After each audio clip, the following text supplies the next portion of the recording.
হাই friends, কি খবৰ? আশা কৰোঁ আপোনালোক সকলো ভালে আছে। ৰং চেনেলত সম্প্ৰচাৰিত হৈ থকা জনপ্ৰিয় ধাৰাবাহিক সূৰুযমুখীৰ আজিৰ খণ্ডটো চাবৰ বাবে খুবেই ইণ্টাৰেষ্টিং হ'বলৈ গৈ আছে। কিয়নো প্ৰিয় বন্ধু বান্ধৱীসকল, আজিৰ এপিছডটোত দেখিবলৈ পাব ৰত্নৰ ভুলৰ বাবে পেহীয়েকে সোণক বহুত বেছি গালি পাৰি সোণক জগৰীয়া কৰি থাকিব। কেৱল যে ঘৰখন চলালেই অভিভাৱক হৈ নাযায়, নিজৰো কিছুমান কৰিবলগীয়া কাম থাকে, তাৰ বিষয়ে পেহীয়েকে সোণৰ আগত কৈ বহুত বেছি গালি পাৰি থাকিব। আৰু এই সকলোবিলাকৰ বাবে ঘৰখনৰ সকলো বহুত বেছি আৱেগিক হৈ থাকিব।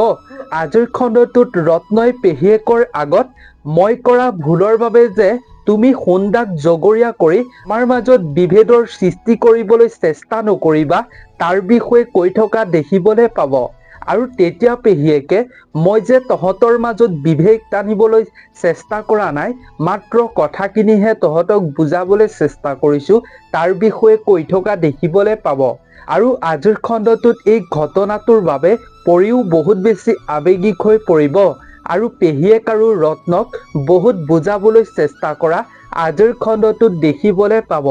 আৰু ইফালে আজিৰ খণ্ডটোত ভুলটো সকলোৰে হয়, সেই ভুলৰ বাবে আপুনি কেতিয়াও ভাইটিৰ হাতখন অৰ্থাৎ ৰত্নৰ হাতখন এৰি নিদিবা, তাৰ বিষয়ে শেৱালিয়ে সোণৰ আগত কৈ সোণক বহুত বেছি বুজাবলৈ চেষ্টা কৰিব।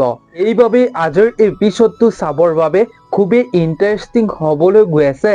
এতিয়া বাৰু সোণে কি কৰিব আৰু ইফালে ৰত্নই বাৰু কি কৰিব? ঘৰৰ পৰা ওলাই যাবলৈ চেষ্টা কৰিব নেকি? আৰু যদি ৰত্ন ওলাই যাবলৈ বিচাৰে ঘৰখনৰ সুখৰ বাবে, তেতিয়া বাৰু সোণ আৰু পৰীয়ে যাবলৈ বাৰু ৰত্নক দিবনে? সেই বেয়া কাম কৰাৰ বাবে বাৰু ৰত্নক কি শাস্তি দিব? এই বেয়া কামৰ পৰা ৰত্ন বাৰু আঁতৰি আহিব পাৰিবনে?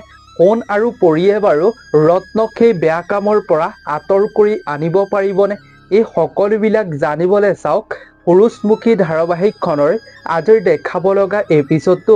আপোনালোকৰ কোনে কোনে সূৰুযমুখী ধাৰাবাহিকখন চাই ভাল পায়, ভিডিঅ'টোত এটা কমেণ্ট কৰিব, লগতে ভিডিঅ'টোত এটা লাইক কৰিব।